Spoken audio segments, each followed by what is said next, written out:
Hi everyone, I want to go ahead and do a part 2 because I still have a lot more that I want to talk about, but I just wanted to show you this is the video that I had seen some time ago that I've talked about before in terms of the correlation between the Great Pyramid of Giza and the number 27. I had noticed in this video that the ratio comes out to 1.27 infinitely when you divide the height by half the base for the Earth and the Moon and the Great Pyramid of Giza.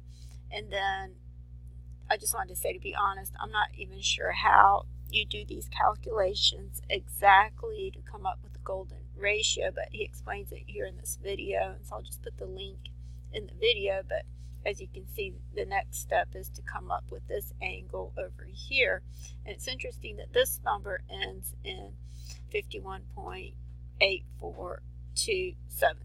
So again, this one ends in 77, and the ratio, the initial ratio, is 1.27 infinitely. So again, you have this pattern of 27 and 77. And so the next thing that I wanted to talk about, okay, this table that I did over here on the word Cheops, which is another word for the Great Pyramid of Giza. I've shown this table before when I put in the words light and the word Cheops, and this was based on an article that I show in this video. I'll try to back it up a little bit. Okay, let me go back a little more. It talks about how it was discovered that if you shine light rays, and this was a music video that I did to show how it relates to the movie, the Ark of Raiders of the Lost Ark. Okay, so it says here, physicists have used the byproducts of cosmic rays to reveal a large, previously unidentified chamber inside the 4,500-year-old Great Pyramid in Giza, Egypt. Okay, so I did this table with the words Cheops, light ray, DNA, art, and then I put it in twist and turn because I believe this all represents DNA. But as you can see, the word light came up over here in an angle with the word Cheops and the word ray, forming what looks like a pyramid on its side, or actually a crystal, which is what the Great Pyramid, I believe, actually represents. It's what DNA is actually made out of. It's made out of crystals. And so right at the very tip of this crystal or pyramid, you have the word, the precious onyx. Okay, and I've shown this before, but the Strong's number for the onyx is 7718. So again, that seems to be representing the year that we're currently in. Okay, so if you look at the very first use of the word onyx, you see that it's talking about the river in the Garden of Eden and how it branched off into 4 heads. And I've explained before that I believe that the river represents the DNA strand and the 4 heads represent the 4 gamete cells that the DNA cell divides into for the purpose of reproduction. And so the very first head is the Python, and it says that this is where you have gold and the land is good, and there's bdellium and the onyx stone. And so I've talked about the word bdellium and how it comes from the Hebrew word badal, which means to divide, because this is all about DNA ultimately. And so I can talk a little bit more about that later, but you also have the onyx stone. Okay, so again, this was Strong's number 7718, which again seems to represent the year that we're currently in. And so what I noticed is that it also talks about the onyx in the book of Exodus. It's mentioned briefly over here in Exodus 25, where it's talking about the ephod, but there's actually a more detailed description in Exodus 28 that God gave to Moses for the priestly garments. You see that here in Exodus 28:2, which makes the number 28 frontwards and backwards. It says, "And thou shalt make holy garments for Aaron thy brother, for glory and for beauty." Incidentally, when I put in Exodus 28 so I could get some images of the priestly garments and what Exodus 28 is all about, I came up with this image over here, which is pointing that out in Exodus 28:2, where it uses the words glory and beauty, that this is actually the same words that are used in 2 Peter 1:17 at the time of the Transfiguration. And so it's interesting that you have the 28 code and the 117 code, which is what I was talking about originally in the video that I was doing on the 17 code versus the 28 code, and I made this outline over here of some of the things that I wanted to talk about. So I'm at this point right here on this outline, but I still have a lot more that I want to try to go over. I eventually want to get to this part over here, so I still have a lot more that I want to talk about, but I wanted to talk a little bit about the number 28 and the number 27. Okay, so this is where it's talking about the priestly garments and the curious girdle, which I had mentioned before, and how I believe all of this represents DNA and the transformation. But it's interesting that you see that mentioned in verse 8. And when I was doing some research on that some time ago, I put in the word in the Hebrew for curious girdle, and so I just copy and pasted the word. Okay, so when you look at the images, you can see that I'm not the only person that thinks this is a representation of DNA. You see that the 2 chains over here are represented as DNA, and so the priestly garments seem to be a representation of the transformation and the DNA. And so what I noticed over here is that the order of the stones on the ephod, you see that you have Joseph over here, the tribe of Joseph, which Joseph is a type of Jesus. He represents Jesus. You see that his stone is the onyx, and then on the priest's shoulders you have 2 onyx stones. So this makes an upside down pyramid. Okay, so when you get to verse 11, which makes 8:11, and so this is the 28 code or the 811 code or 118 code, and it says, with the work of an engraver in stone like the engravings of a signet, shalt thou engrave the 2 stones with the names of the children of Israel. Thou shalt make them to be set in ouches of gold.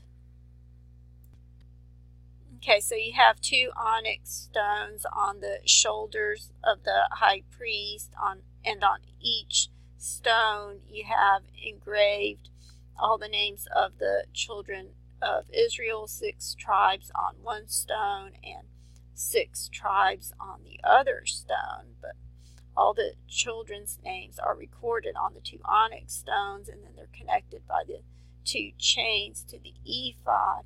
And then on the very last row in the middle, you have the tribe of Joseph, which Joseph represents Christ, and Jesus is always in the middle, and he's the head of the corner. He's the precious stone that's the capstone of the pyramid, and you see the precious onyx right here at the very tip of this pyramid that's formed by the words Cheops, which is another name for the Great Pyramid of Giza, and the word light. Jesus is the light of the world, and so it makes a pyramid or a triangle or a crystal. And I've talked about before how the DNA is made out of crystals. Okay, so this table was coming up in Job 28. So again, you have the number 28. It was in Exodus 28 where God told Moses how to make the priestly garments. And over here in Job 28, it seems to be describing the Great Pyramid of Giza, because it says he put forth his hand upon the flinty rock, he overturneth the mountains by the roots, he cutteth out channels among the rocks, and his eye seeth every precious thing. He bindeth the streams that they trickle not, and the thing that is hid bringeth he forth to light. So you have the word bind over here in verse 11, which I've explained before. I believe the number 11 represents DNA.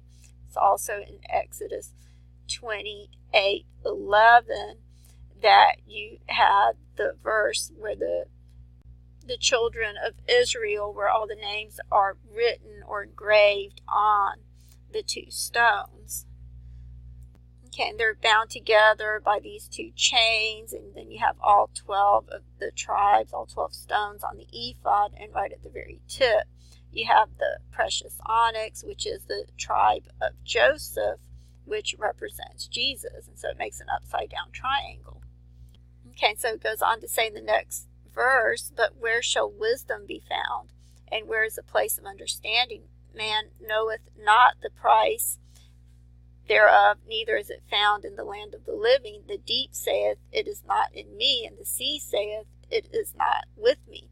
It cannot be gotten for gold, neither shall silver be weighed for the price thereof. It cannot be valued with the gold of Ophir, with the precious onyx, or the sapphire. So God is saying wisdom is more precious than anything, more precious than gold or even the precious onyx. Okay, so this is where you have the words, the precious onyx, in the table. I just wanted to back up and show you that again. But then it goes on to say, gold and glass cannot equal it, neither shall it be exchanged for jewels of fine gold. That comes up in verse 17.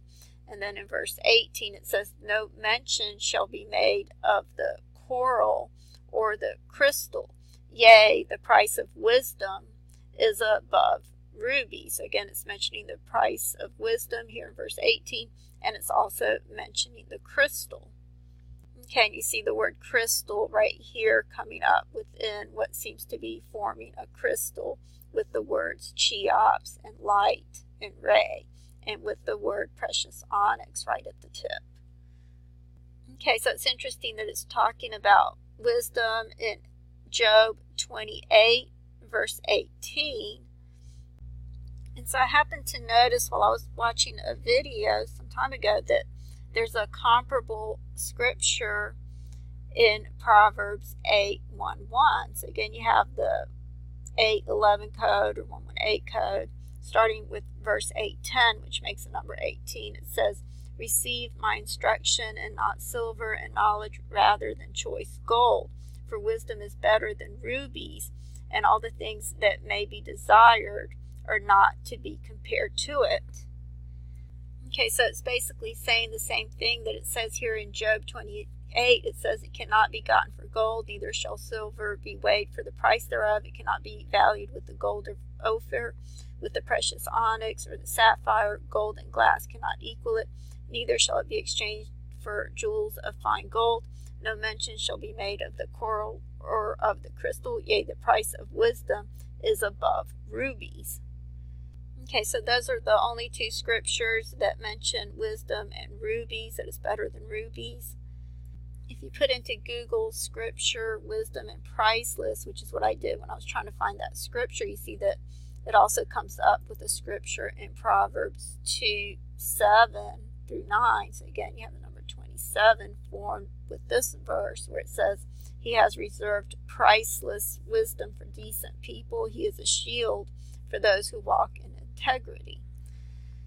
Okay, you see wisdom also mentioned here in Exodus 28, in the very next verse, after 28 verse 2, it says, and thou shalt speak unto all that are wise-hearted, whom I have filled with the spirit of wisdom, that they may make Aaron's garments to consecrate him, that he may minister unto me in the priest's office.